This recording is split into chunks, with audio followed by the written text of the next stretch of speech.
Hi everyone, this is Margaret Manning with Boomerly. In my experience, boomers have always loved to travel.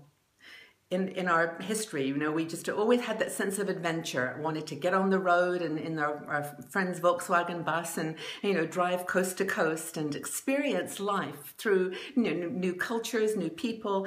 And I think that that's carried through. I mean, we're great world travelers, many of us, and we enjoy that cultural experience.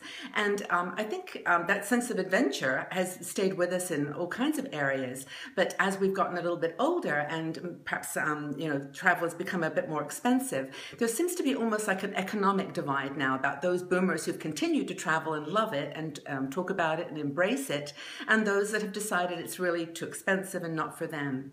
And it's interesting, whenever we do a question in the community about this, we often get very diverse responses and comments.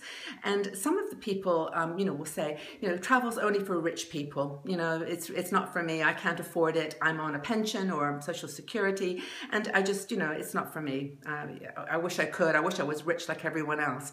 But, there's almost like a bitterness about it, like a sense that somehow travel is only for people that have money and everyone else has to just, stay at home and complain about it, really. So and my feeling in response to that is some of my best adventures myself, as I've been older, have actually been inexpensive. There have been things, for example, I'll get on a bus and just go to the next town and hunt out a little boutique shop and maybe have a cup of coffee or a piece of great cheesecake or something I know special in that area, and just sit down with my thermos of coffee and have a piece of cake and take in the new place, the new experience. And that, for me, really, that inexpensive bus trip has become an adventure and an experience. It's the journey, not the destination. And so I think that's one thing you can consider. And also, not to let money be an issue when you're traveling. The other thing that I do a lot is visit my son in another part of the world and stay in an Airbnb. I don't know whether you've tried that, but there's plenty of programs now with homestay, sharing your home. There's Airbnb, couch surfing, and lots of monasteries as well. In fact, I did that a few months ago. I went to a local monastery, and it was just amazing. The view over the mountains was incredible. The food was delicious. The women of the nuns were just lovely. And there were lots of people there, my age. So I got to meet new people, and it was very, very inexpensive. And you'll find some great books on this topic if you look on Amazon and just check it out. There's a lot of people doing this, low-cost travel now, and designed especially for boomers. So the truth is, it's not going to be as luxurious and comfortable as a five-star hotel, but the experience is going to be, worth its weight in gold. It will be just so precious.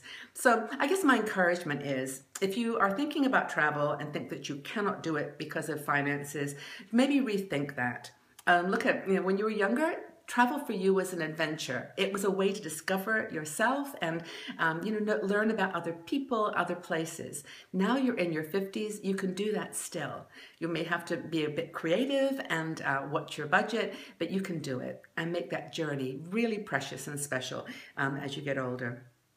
I'd love to know what you have all done and the things you've discovered that have made travel in your 50s possible. What was the best inexpensive trip that you have ever done? Where did you go? What did you do that really made it special? Put it in the notes of the article on the website. Just put it in the feedback section and share your thoughts and what you've managed to do with travel as you got older. And let's start a conversation and inspire each other to keep focusing on the journey and not the destination. Thanks, everyone.